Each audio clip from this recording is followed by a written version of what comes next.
एक घर में आशी नाम की एक लड़की अपनी माँ निर्मला और अपने सौतेले पिता मोहन के साथ रहा करती थी।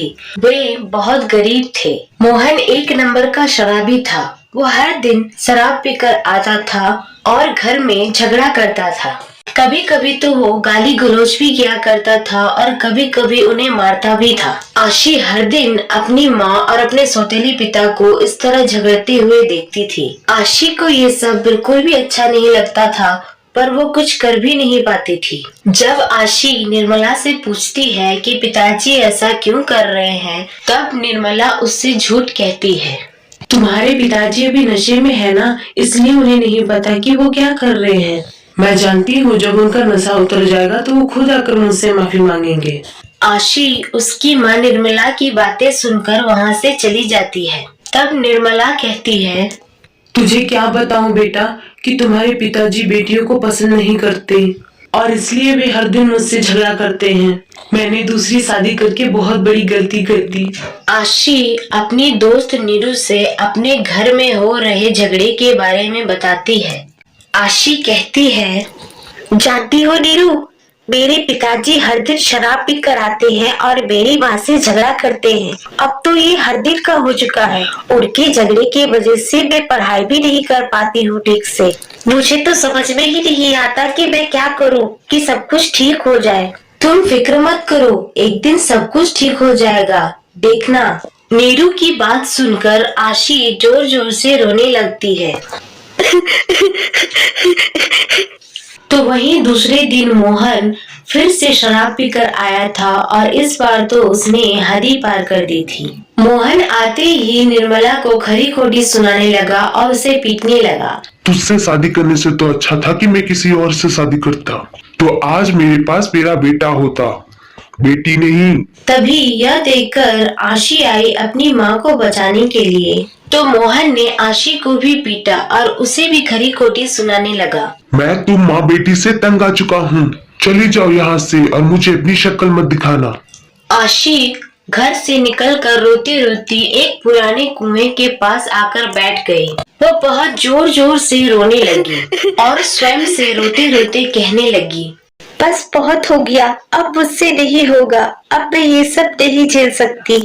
हर दिन की बातें, हर दिन का झगड़ा, अब मैं ये सब नहीं सह सकती। इतना कहकर आशी उस कुएं के ऊपर चढ़ जाती है। आशी उस कुएं में कूदने ही वाली होती है कि अचानक उस कुएं से चमकती हुई एक रोशनी निकलती है। आशी उस रोशनी को देखकर चौंक जाती है। वह कहती है, अरे ये चमकीली रोशनी कैसी? तभी वो चमकती हुई रोशनी वहाँ से गायब होकर आशी के पीछे आ जाती है और उसी चमकती हुई रोशनी से एक परी प्रकट होती है। आशी आश्चर्य से कहती है, अरे ये तो एक परी है, इसकी पंख कितनी सुंदर है और कपड़े भी। तभी परी ने आशी से कहा, ये तुम क्या कर रही थी? तुम अपनी जान देने जा रही थी? तुम्हें पता है बहुत ही मुश्किल से तुम्हें मनुष्यों का जीवन मिलता है और तुम उसे ही नष्ट करने चली थी। ऐसा क्या हुआ तुम्हारे साथ जो तुम अपनी जान देने जा रही थी?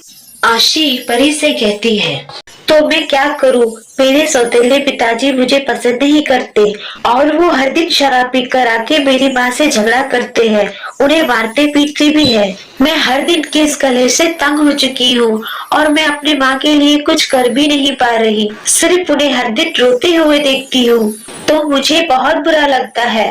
परी आशी से कहती है, तो क्या मैं तुम्हारी कुछ मदद कर सकती हूँ? अगर तुम चाहो तो मैं उन्हें दंडित कर सकती हूँ। मेरे पास जादुई शक्तियाँ हैं। मैं इन शक्तियों की मदद से किसी से भी कुछ भी करवा सकती हूँ। आशी परी से कहती है, तो क्या आप सच में मेरी मदद करेंगी? हाँ, क्यों नहीं, मैं जरूर तुम्हारी मदद करूंगी। मुझे इसमें बहुत खुशी होगी। अब जब भी तुम्हारे पिताजी घर पर शराब पी कर आए और झगड़ा करे, तुम हाथ जोड़कर बस एक बार मुझे याद कर लेना। मैं उसी वक्त तुम्हारे सामने प्रकट हो जाऊंगी। आपका धन्यवाद परी रानी। इतना कहकर परी वहाँ से गायब हो जाती है और आशी अपने घर की तरफ चल देती है। निर्मला दर्द के मारे घर में सो रही होती है। तभी मोहन एक बार फिर नशे में धुत होकर आता है और निर्मला से कहता है, अरे पैसे दे मुझे, पैसे दे, बोला ना। निर्मला मोहन से कहती है।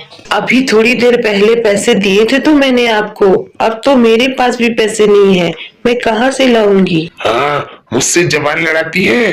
इतना कहकर मोहन निर्मला को फिर से मारता है और निर्मला बैठकर रोने लगती है। तभी वहाँ पर आशी आती है। आशी हाथ जोड़कर परी को याद करती है। हे परी रानी, मेरी मदद कीजिए। तभी वहाँ जादुई परी प्रकट हो जाती है। परी को आशी के अलावा कोई भी नहीं देख पाता है। परी आशी से कहती है, तुम रुको, मैं अभी इस धूर्त इंसान को सबक सिखाती हूँ। तभी परी अजीब सी आवाज से मोहन को डराती है और अपनी जादुई शक्ति की मदद से मोहन पर जादू करती है, साथ ही उसे डंडे से पीटती भी है। मोहन को कोई दिखाई नहीं देता है, बस उसे एक आवाज सुनाई देती है। परी उससे कहती है, बताओ, क्या तुम फिर शराब पीकर आकर अपनी पुत्री और पत्नी को मारोगे? नहीं करूँगा, नहीं करूँगा, सच कह रहा हूँ, नहीं करूँगा। परी रुक जाती है। मोहन हाथ जोड़कर कहता है, आप कौन हैं? कृपया मेरे सामने आइए, मुझे दर्शन दीजिए। तभी परी मोहन और निर्मला के सामने आती है। परी मोहन से कहती है, तुम अपनी पत्नी को इसलिए मारते हो क्योंकि आशी एक लड़की है, लेकिन तुम्हारी पुत्री 10 पुत्रों के बराबर है। सौतेले पिता होने के बावजूद भी वो तुमसे और निर्मला से बहुत प्रेम करती है। उसने तो मुझसे कहा कि मेरे पिताजी को सिर्फ सबक सिखाइए।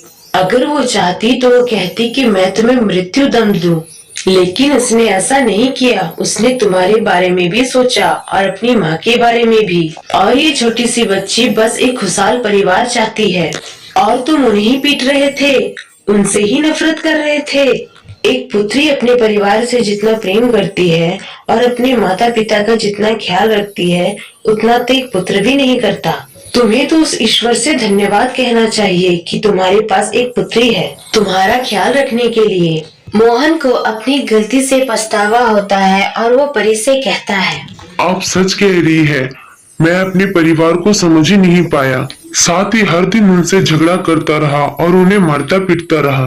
मुझे माफ कर दो निर्मला, और मैं तुमसे भी माफी मांगता हूँ मेरी बच्ची। मैंने तुम लोगों के साथ बहुत गलत किया। एक हंसते खेलते परिवार को क्या बना दिया था मैंने। मैं इसके लिए बहुत ही शर्मिंदा हूँ। हो सके तो मुझे माफ कर देना। आशी अपने पिता से कहती है, आपको हमसे माफी मांगने की जरूरत नहीं है पिताजी।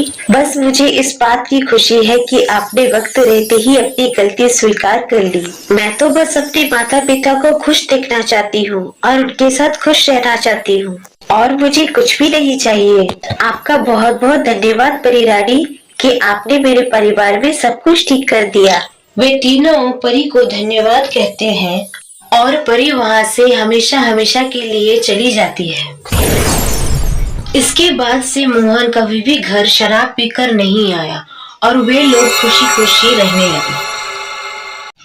हाय गाइस, अगर आपको मेरी बनाई हुई स्टोरीज एंड कार्टून वीडियोस अच्छे लगते हैं तो प्लीज मेरे चैनल को लाइक, कमेंट एंड सब्सक्राइब कीजिए। Thanks for watching.